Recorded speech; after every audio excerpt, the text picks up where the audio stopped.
Da. Kana. Ai ni dada.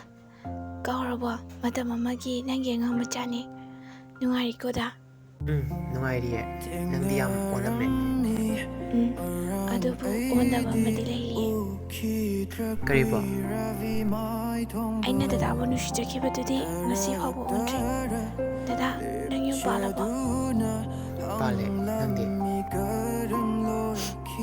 Ai di pandre. Pada betoro. Nangdi hujing matik jarasdi. Da aina di dawo da mo singa nushibani. Adubu dada na di angang ikanda sana duna thamamado.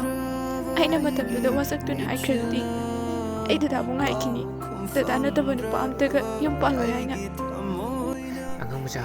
Hujing madugi matam natre. Aidi yung palabani. Aigi wakan kok patam.